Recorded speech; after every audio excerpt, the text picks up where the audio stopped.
Hey guys, and welcome back to my channel. Today, we're taking a look at the all-new 2024 Toyota Sequoia Trd Pro. This is the most badass Sequoia ever built, and I can't wait to get behind the wheel and see what it can do. Exterior. Let's start with the exterior. The TRD Pro gets a unique grille with the Toyota Eth degrees Eth inverted question mark Eth and tilde no embossed in the middle. It also has a cool integrated LED light bar and marker lights. The hood is sculpted, and the fenders are flared out to give it a more aggressive look. On the side, you'll notice the TRD Pro wheels and the beefy off-road tires. The roof rack is standard, and there are skid plates to protect the undercarriage. In the back, the TRD Pro has a unique bumper with integrated exhaust tips. The taillights are smoked, and there's a TRD Pro badge on the tailgate. Interior. The interior of the TRD Pro is just as impressive as the exterior. The seats are trimmed in red or black technical combo,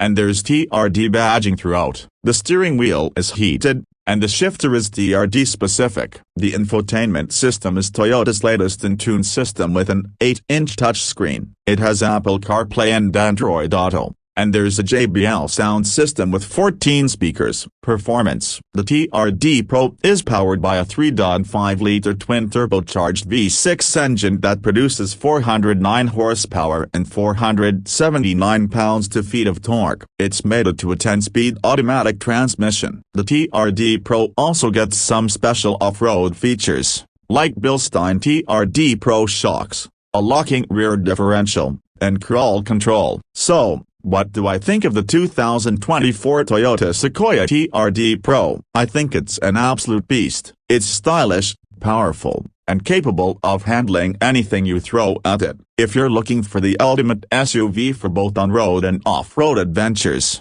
the Trd Pro is the one for you. Thanks for watching. If you enjoyed this video, please give it a thumbs up and subscribe to my channel for more car content. And let me know what you think of the 2024 Toyota Sequoia Trd Pro in the comments below.